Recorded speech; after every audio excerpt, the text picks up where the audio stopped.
मैं सभी विद्यार्थियों का आर्य क्लास यूट्यूब चैनल के अंतर्गत बहुत-बहुत स्वागत, वेलकम और अभिनंदन करता हूँ। डियर स्टूडेंट्स, इससे पहले की क्लास के अंतर्गत हमने प्रमुख रूप से जो बात की थी, वो ब्रिटेन की व्यवस्थापिका के संदर्भ में देखा था। और देखिए स्टूडेंट्स के हमारे देश की राज्य व्यवस्था के साथ-साथ में दूसरे देशों की राज्य व्यवस्थाओं के संदर्भ में जानना भी जो है हमारे लिए जो है उतना ही महत्वपूर्ण होता है। तो डियर स्टूडेंट्स, निश्चित रूप में जो है ये क्लास आपके लिए जो है उपयोगी साबित होगी, इस बात की मैं उम्मीद करता हूँ। देखिए व्यवस्थापिका के संदर्भ में देखा था और ब्रिटेन में जो है संसदीय प्रणाली है, संसदीय सर्वोच्चता वहाँ पे जो है अपनाई गई है। और ब्रिटेन की जो संसद है वो द्विसदनात्मक है। प्रथम जो सदन है वहाँ का कोमल सभा है और द्वितीय जो सदन है वो लाट सभा के नाम से उसको जाना जाता है। और जो नाम मात्र की कार्यपालिका के अंतर्गत आता है वहाँ पे कौन आता है? सम्राट आता है। डियर स्टूडेंट्स, आज हम जो बात कर रहे हैं ब्रिटेन की कार्यपालिका के संदर्भ में देख रहे हैं। और देखिए सरकार का जो दूसरा जो महत्वपूर्ण अंग होता है कार्यपालिका, उसका जो प्रमुख काम होता है वो व्यवस्थापिका के द्वारा बनाए गए कानूनों को क्या करना होता है? लागू करना होता है। तो यहाँ की जो ब्रिटेन की जो कार्यपालिका है, भारत की कार्यपालिका में तो कौन आता है? राष्ट्रपति, प्रधानमंत्री और मंत्रिपरिषद से मिलकर के बनती है।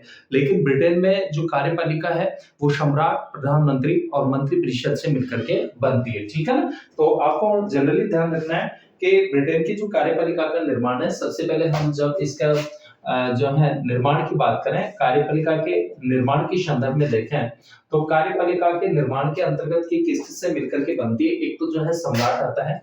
कौन आता है? सम्राट। ठीक है ना? राष्ट्रपति की जगह ब्रिटेन में कौन है? सम्राट है। इसके अलावा जो है प्रधानमंत्री है यहाँ पे। और इसके अलावा जो है प्रधानमंत्री के कार्यों में सहायता और परामर्श देने के लिए क्या होती है? मंत्रिपरिषद होती है। क्या होती है? मंत्रिपरिषद। ठीक है ना? तो सम्राट, प्रधानमंत्री और मंत्रिपरिषद से मिलकर के जो है यहाँ की कार्यपालिका का निर्माण होता है और संसदात्मक शासन पाया जाता है। ध्यान रखना, ब्रिटेन में जो है कौन सी शासन प्रणाली है? संसदीय शासन प्रणाली है। और जो संसदीय शासन प्रणाली को जो अंगीकार किया गया है भारत में, हमारे देश में, उसको भी जो है कहां से लिया गया है? ब्रिटेन से लिया गया है। कहां से लिया गया है? ब्रिटेन से लिया गया है। ठीक है ना?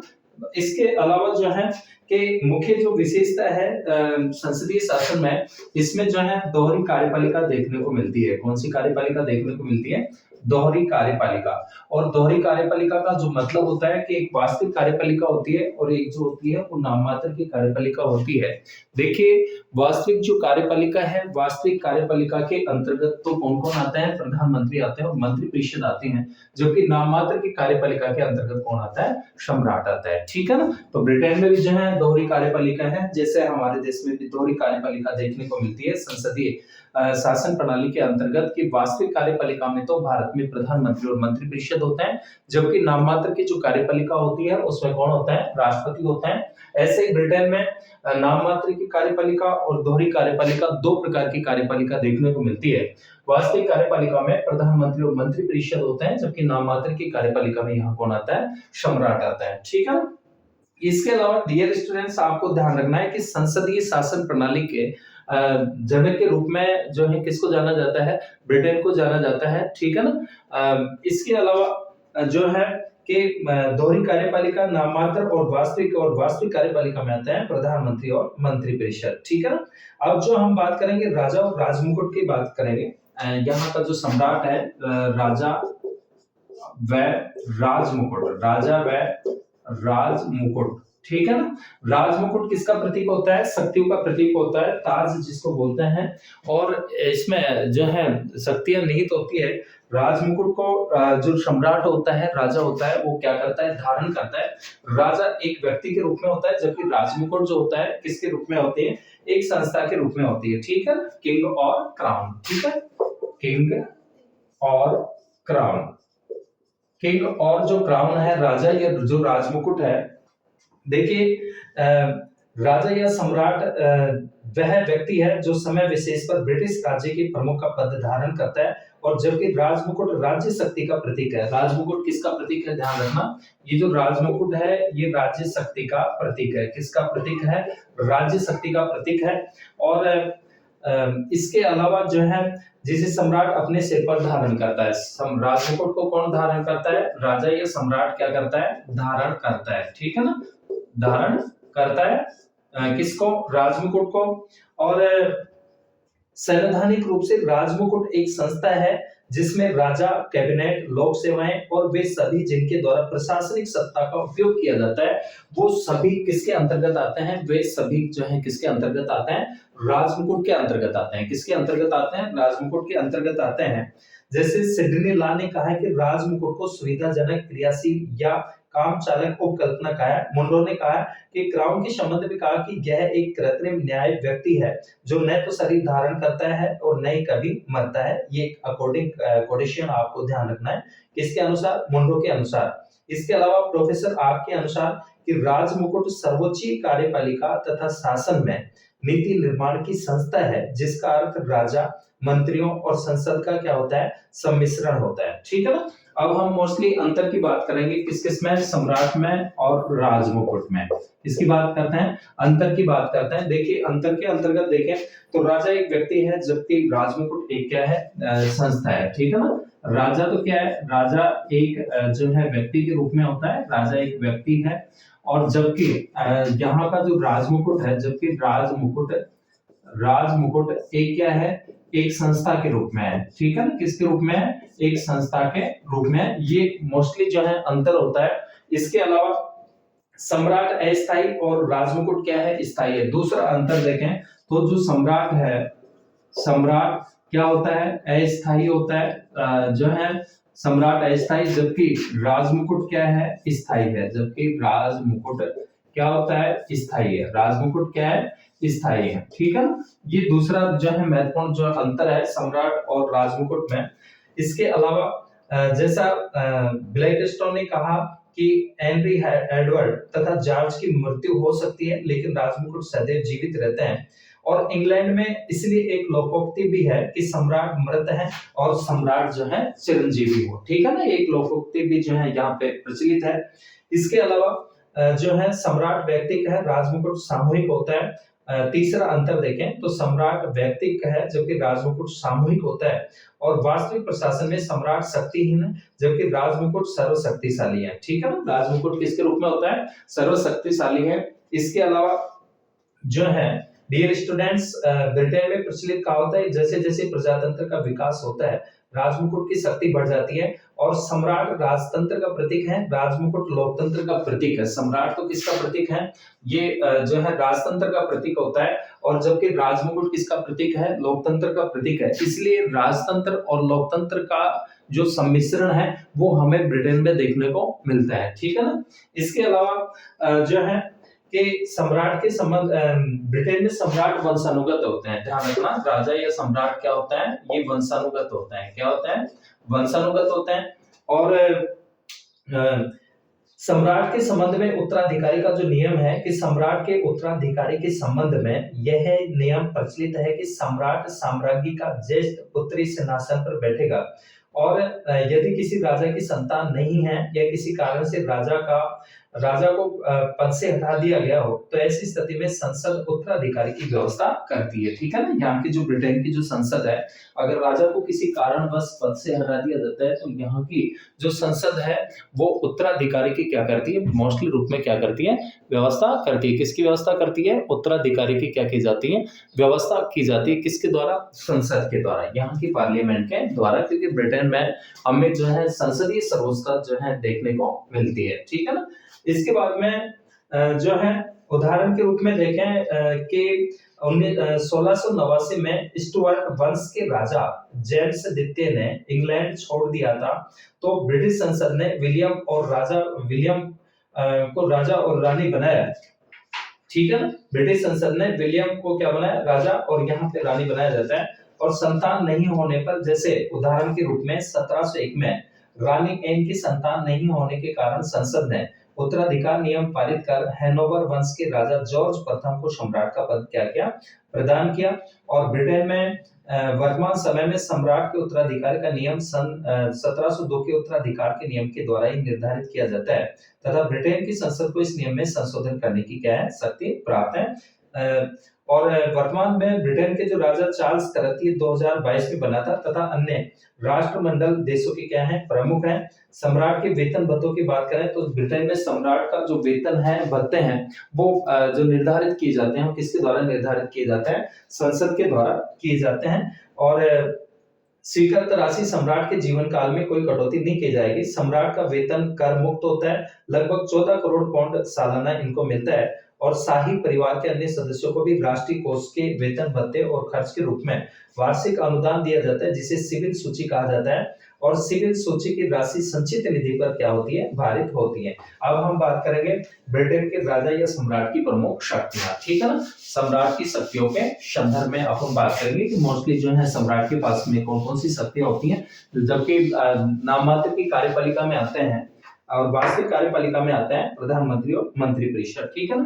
तो सबसे पहले सम्राट के हम जो है शक्तियों की बात करें तो शक्तियों के अंतर्गत जो है एक तो हम देखते हैं कार्यपालिका संबंधी शक्तियां। कौन सी शक्ति, कार्यपालिका संबंधी शक्ति, कार्यपालिका संबंधी शक्ति। सम्राट की कौन सी शक्ति, सम्राट या राजा की कार्यपालिका संबंधी शक्ति। देखिए कार्यपालिका संबंधी शक्ति के अंतर्गत इस सम्राट को अत्यंत रूप से व्यापक शक्तियां प्राप्त हैं। वह प्रशासन का प्रमुख होता है। सम्राट जो है शासन का क्या होता है, प्रमुख होता है। और इसके अलावा प्रशासन का प्रमुख होता है। सभी राष्ट्रीय कानूनों को जो लागू करवाता है किसके द्वारा करवाए जाते हैं, सम्राट के द्वारा क्या किए जाते हैं, लागू करवाए जाते हैं। जैसे भारत में हमारे यहाँ जब व्यवस्थापिका से कानून या विधेयक जो है पारित कर दिया जाता है संसद के दोनों सदनों से, तो उसको स्वीकृति के लिए, अनुमति के लिए राष्ट्रपति के पास भेजा जाता है और राष्ट्रपति के हस्ताक्षर होने के बाद में विधेयक क्या बन जाता है, कानून बन जाता है। तो ठीक इसी प्रकार ब्रिटेन में भी यही स्थिति है कि जो है राष्ट्रीय कानूनों को लागू करवाने का जो काम करता है किसके द्वारा, सम्राट की अनुमति से क्या बनते हैं, कानून।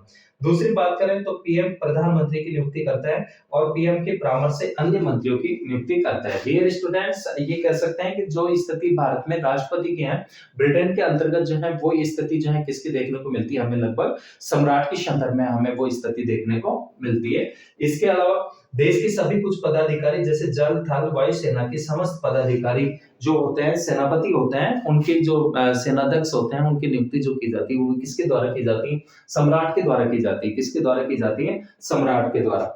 और विदेशों में राजदूतों की नियुक्तियां भी कौन करते हैं, सम्राट करते हैं, जबकि भारत में भी सम्राट राजदूतों की नियुक्ति राष्ट्रपति करते हैं।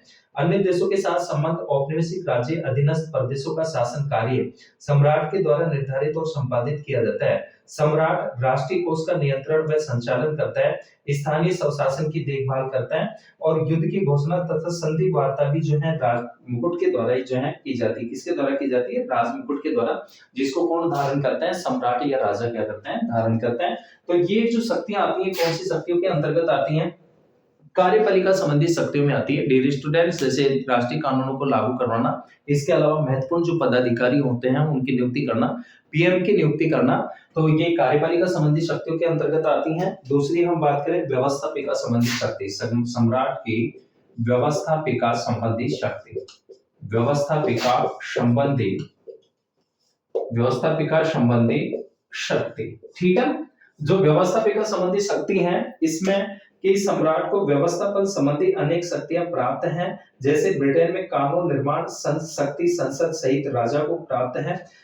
शक्ति संसद सहित किसको प्राप्त है, राजा को प्राप्त है। एक तो क्या है कि सम्राट लॉर्ड सभा में पीयर मनोनीत करते हैं, जो कि लॉर्ड सभा ब्रिटेन का द्वितीय सदन है, उच्च सदन है, ठीक है ना। और लॉर्ड सभा में जो सदस्यों की जो संख्या है वो कॉमन सभा से क्या होती है, ज्यादा होती है। तो ये हमें जो है एक अलग विशेषता ब्रिटेन में हमें अलग से देखने को मिलती है। तो पीयर्स के मनोनीत कौन करते हैं, सम्राट करते हैं। इसके अलावा सम्राट संसद के आरंभ में अभिभाषण देते हैं, जैसे राष्ट्रपति भारत में देता है, और मंत्रियों द्वारा तैयार किया जाता है अभिभाषण।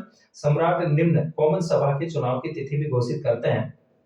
इसके अलावा सम्राट संसद के दोनों सदनों का अधिवेशन बुलाते हैं, उन्हें स्थगित करते हैं। सम्राट कॉमन सभा निम्न सदन को भंग कर सकता है और संसद से पारित विधेयक सम्राट की अनुमति के बाद ही या हस्ताक्षर होने के बाद ही जो है जो विधेयक होता है वो क्या बनता है, कानून बनता है। क्या बनता है, कानून बनता है। इसके अलावा जो है सम्राट को अध्यादेश जारी करने का क्या होता है, अधिकार प्राप्त होता है। डियर स्टूडेंट्स, आप जानते हैं भारत में राष्ट्रपति को और राज्य में राज्यपालों को अध्यादेश जारी करने की क्या होती है, शक्ति होती है। और अध्यादेश का मतलब होता है जब संसद या विधानमंडल का अधिवेशन नहीं चल रहा हो और देश के लिए या राज्य में राज्य के लिए कानून बनाने की जो है त्वरित आवश्यकता हो, तो इसके लिए राष्ट्रपति केंद्र में और राज्यपाल जो होते हैं राज्य में अध्यादेश जो है क्या कर सकते हैं, जारी कर सकते हैं। तो ये व्यवस्थापिका संबंधी शक्तियों के अंतर्गत आते हैं।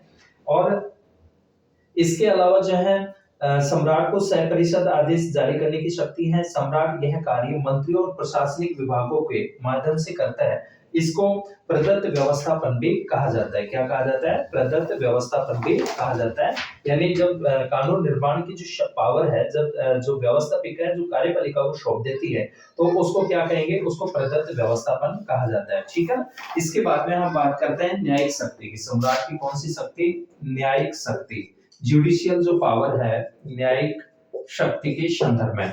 और न्यायिक शक्ति के संदर्भ में जो शक्ति है, एक तो जो है ब्रिटेन में सम्राट को न्याय का स्रोत कहा जाता है। सम्राट को किसका स्रोत कहा जाता है, ध्यान रखना, सम्राट को ब्रिटेन में सम्राट को न्याय का क्या कहा जाता है, स्रोत कहा जाता है। न्याय का क्या कहा जाता है, स्रोत कहा जाता है। ठीक है ना, न्याय का क्या कहा जाता है, स्रोत। किसको कहा जाता है, सम्राट को।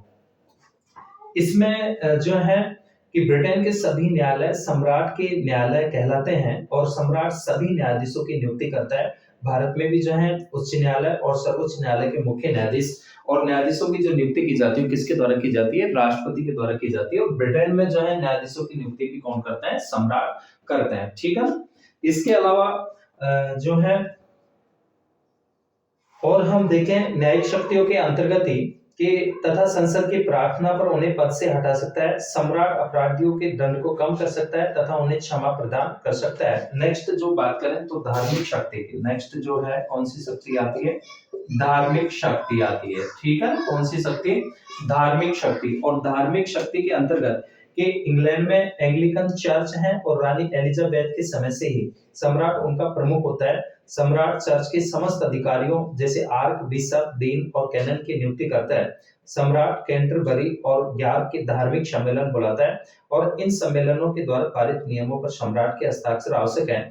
1919 में चर्च के प्रबंधन के लिए बनाई गई नेशनल असेंबली द्वारा पारित नियमों पर सम्राट की अंतिम स्वीकृति क्या होती है, आवश्यक होती है। इसके अलावा ध्यान रखना कि धार्मिक क्षेत्र में प्राप्त शक्तियों के आधार पर सम्राट को धर्म रक्षक भी ब्रिटेन में जो है कहा जाता है और सम्राट को सम्मान प्रदान करने की शक्ति भी प्राप्त होती है। सम्मान को इसको सम्राट को ब्रिटिश नागरिकों की को उपाधि व सम्मान प्रदान करने की शक्ति प्राप्त है। इसके अलावा सम्राट कार्यपालिका का औपचारिक प्रधान है, वह राज करता है, शासन नहीं करता है। सम्राट की शक्तियों के संबंध में आयनर ने कहा कि वह विशाल गगनचुंबी वैभवपूर्ण अट्टालिका है जिसके अंदर राजनीतिक शक्ति का एक शून्य स्थान है। ट्यूडर काल तक सम्राट का पद वास्तव में शक्ति और प्रभाव का पद था। महारानी एलिजाबेथ प्रथम एक शक्तिशाली थे किंतु उसके बाद से सम्राट की शक्तियां कम होने क्या हो गई, प्रारंभ हो गई। इसके अलावा जो है सम्राट के संबंध में कुछ प्रचलित कहावतें हैं कि सम्राट कोई त्रुटि नहीं करता है। इसके अलावा सम्राट कानून से ऊपर है और ब्रिटेन में सम्राट न्यायालय को क्षेत्राधिकार से मुक्त होता है। कानून की दृष्टि से राजा कभी अपराधी हो ही नहीं सकता।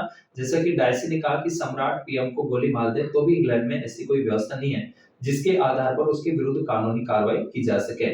सम्राट स्वयं विवेक से कार्य नहीं करता अपितु कैबिनेट के परामर्श से करता है, अतः उसके कर्तव्यों के लिए कैबिनेट क्या होती है, जिम्मेदार होती है। अवैधानिक कार्यों के लिए किसी को सम्राट के नाम कोई छूट मिल सकती है। प्रशासन में सम्राट की स्थिति देखें तो सम्राट ब्रिटेन में औपचारिक या संवैधानिक प्रमुख है, वह राज करता है, शासन नहीं। परंतु इस आधार पर सम्राट को प्रशासन में एक स्वर्णिम शून्य या रबड़ की मोहर नहीं कहा जा सकता। ब्रिटिश प्रशासन में सम्राट को नीति निर्धारण के संबंध में तीन महत्वपूर्ण क्या है, राजनीतिक अधिकार है। एक तो परामर्श व पूछे जाने का अधिकार, प्रोत्साहित करने का अधिकार, चेतावनी देने का अधिकार। ब्रिटिश निवासी ऊंची आवाज में सम्राट चिरंजीवी हो के नारे लगाते हैं। जैसा कि चर्चिल ने कहा कि हम सभी लोगों के हृदय में राजतंत्र गहरा बैठा हुआ है और हम सबको अत्यधिक प्रिय है। ब्रिटेन में प्रशासन में सम्राट को नीति निर्धारण के संबंध में निम्न में से जो है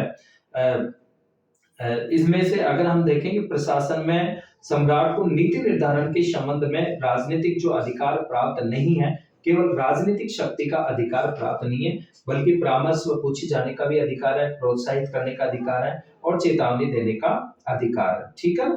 उसके बाद में हम बात करते हैं ब्रिटेन का जो प्रधानमंत्री या जो मंत्रिपरिषद है। तो ये तो था सम्राट और राजमुकुट। सम्राट और राजमुकुट में हमने अंतर की बात की कि सम्राट और राजमुकुट में मुख्य अंतर क्या है, और जो है नाममात्र की कार्यपालिका के अंतर्गत आते हैं। सम्राट की प्रमुख शक्तियों के संदर्भ में हमने जो है बात की।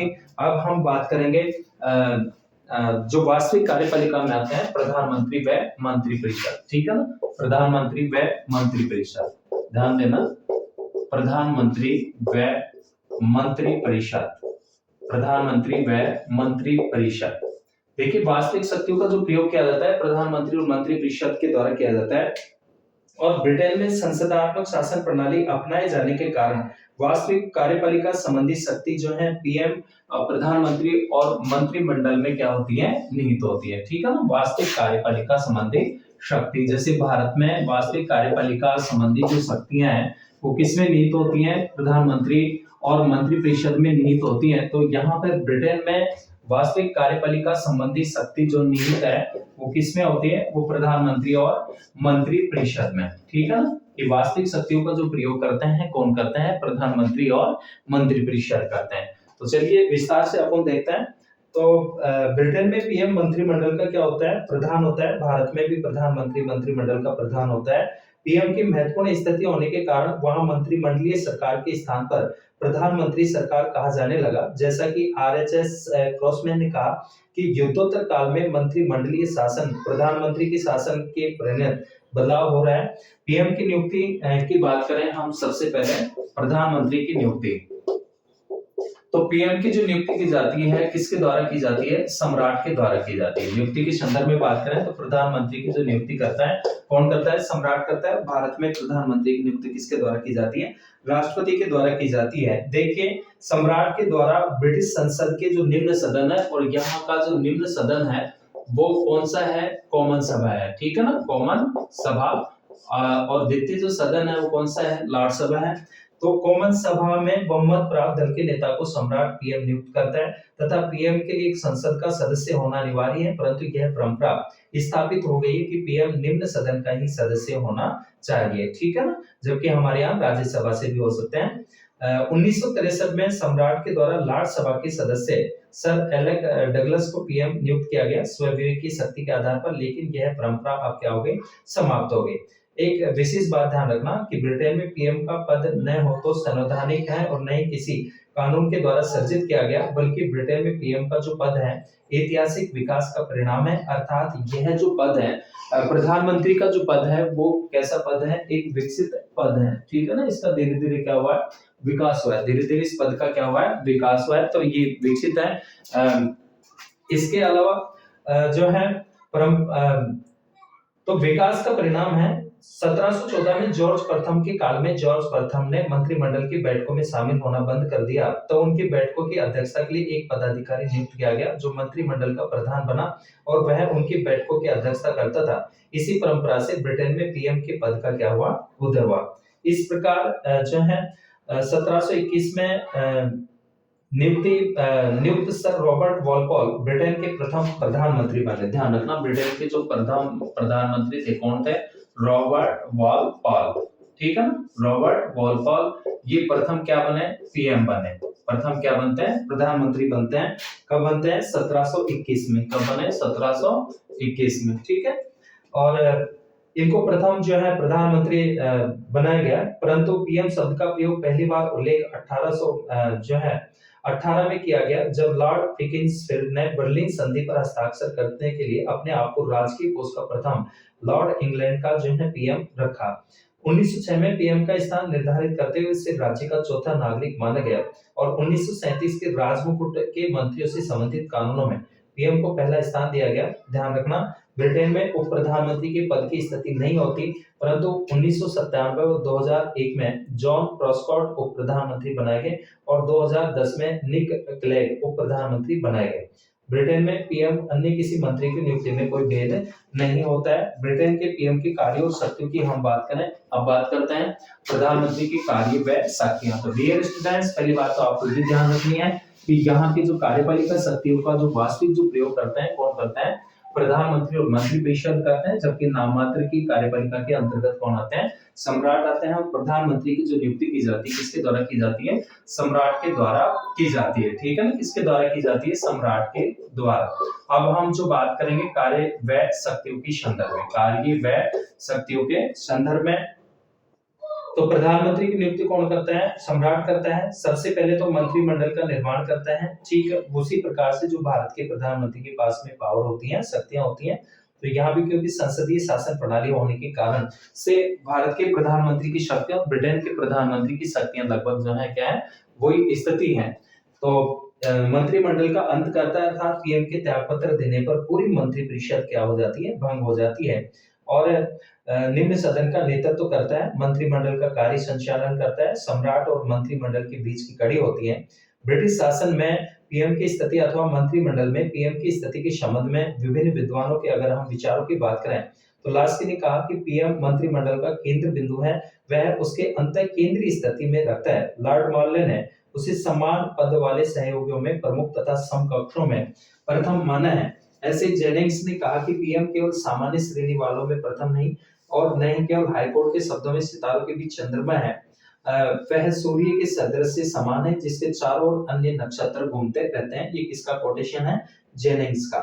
इसके अलावा जो है ब्रिटेन के मंत्रिमंडल के संबंध में कुछ धारणाएं भी प्रचलित हैं। एक तो छाया मंत्रिमंडल, ध्यान रखना, कुछ जो धारणाओं की बात करें तो छाया मंत्रिमंडल, कई बार पूछ लिया जाता है कि छाया मंत्रिमंडल क्या होता है। ठीक है ना, छाया मंत्रिमंडल। तो छाया मंत्रिमंडल क्या है कि देखिए, ब्रिटेन में संसदीय लोकतंत्र के साथ साथ द्विदलीय पद्धति है, बहुदलीय नहीं है, और जिसमें विपक्षी दल सत्ता पक्ष के आलोचना करने के लिए गैर सरकारी तौर पर मंत्रिमंडल का गठन करते हैं और इसके सदस्य विभिन्न विभागों के अध्यक्षों के समान कार्य करते हैं। इसी को क्या कहा जाता है? छाया मंत्रिमंडल कहा जाता है, यानी विपक्षी दल के द्वारा। और इसी धारणा के आधार पर राजस्थान में वसुंधरा राजे ने 13वीं विधानसभा में छाया मंत्रिमंडल का क्या किया था? निर्माण किया था। ठीक है ना, 13वीं जो है विधानसभा में, ठीक है ना, 13वीं विधानसभा में छाया मंत्रिमंडल का क्या किया था? निर्माण किया था। वसुंधरा राजे के नेतृत्व में जो सरकार थी, वसुंधरा राजे ने 13वीं विधानसभा में छाया मंत्रिमंडल का क्या किया था? निर्माण किया। संयुक्त मंत्रिमंडल की बात करें तो ब्रिटेन में संयुक्त मंत्रिमंडल का निर्माण केवल असाधारण परिस्थितियों में किया जाता है और यह तब तक बना रहता है जब तक किसी दल को स्पष्ट बहुमत प्राप्त नहीं हो। युद्ध मंत्रिमंडल की बात करें तो ब्रिटेन में इस प्रकार के मंत्रिमंडल का निर्माण युद्ध काल में देखने को मिलता है। और आंतरिक कैबिनेट, किचन कैबिनेट भी होती है। यह मंत्रिमंडल के अंदर का एक व्रत होता है जिसमें पीएम के घनिष्ठ और विश्वास पात्र व्यक्ति होते हैं, जो कि प्रधानमंत्री जो होते हैं वो इन्हीं की सलाह के आधार पर जो है नीतियों का क्या करते हैं? निर्माण करते हैं। तो इसी को जो है किचन कैबिनेट के नाम से यहाँ पे जाना जाता है ब्रिटेन में। और इसके बाद में और देखें हम कि ब्रिटेन में संसदीय शासन प्रणाली होने के कारण मंत्रिमंडल का विशेष महत्व है। जैसा डायसी ने कहा कि यद्यपि शासन का प्रत्येक कार्य सम्राट के नाम पर किया जाता है, परंतु इंग्लैंड की वास्तविक कार्यपालिका शक्ति जो है कैबिनेट में ही निहित है। इसके बाद में सर जॉन मैरियट, कैबिनेट वह धुरी है जिस पर संपूर्ण प्रशासन चक्र घूमता है। रैमजी मोड ने लिखा है कि कैबिनेट की निरंकुशता की बात कही है। ब्रिटेन में मंत्रियों की जो नियुक्ति है और मंत्रियों की नियुक्ति पीएम के परामर्श से, प्रधानमंत्री के परामर्श से जो है सम्राट के द्वारा की जाती है। तो ऐसे भारत में भी जो है प्रधानमंत्री के परामर्श से जो है राष्ट्रपति के द्वारा मंत्रिपरिषद में मंत्रियों की क्या की जाती है? नियुक्ति की जाती है। ठीक है ना, मंत्रिपरिषद में मंत्रियों की क्या की जाती है? नियुक्ति की जाती है। और ब्रिटेन में कैबिनेट में सामान्यतः 4 मंत्री लॉर्ड सभा से हो सकते हैं। 1937 के सम्राट के मंत्री परिनियम के अनुसार मंत्रिमंडल में 20 सदस्य निर्धारित किए गए, परंतु इनकी सदस्य संख्या कम या अधिक हो सकती है। इसके अलावा जो है परंपरा के अनुसार मंत्रिमंडल के सदस्यों के लिए संसद का सदस्य होना अनिवार्य है, परंतु नियुक्ति के समय कोई व्यक्ति संसद का सदस्य नहीं है, तो उसे जो है 6 महीने के लिए जो है मंत्री बनाया जा सकता है, लेकिन इसके बाद में सदस्यता लेना उसके लिए क्या होता है, आवश्यक होता है। ये स्थिति हमारे यहाँ पे भी है। तो डियर स्टूडेंट्स, आज की क्लास के अंतर्गत हमने मोस्टली रूप में जो है ब्रिटेन की कार्यपालिका के संदर्भ में मुख्य बातों का अध्ययन हमने किया, महत्वपूर्ण बातें देखी, इस संदर्भ में हमने चर्चाएं की। मिलते हैं नेक्स्ट क्लास में। डियर स्टूडेंट्स, मेरे द्वारा जो कंटेंट आपको अच्छे लग रहे हैं तो निश्चित रूप में आप क्लास को जो है लाइक कीजिए और जो है ज्यादा से ज्यादा शेयर कीजिए। मिलते हैं नेक्स्ट क्लास में, तब तक सभी विद्यार्थियों का बहुत बहुत धन्यवाद।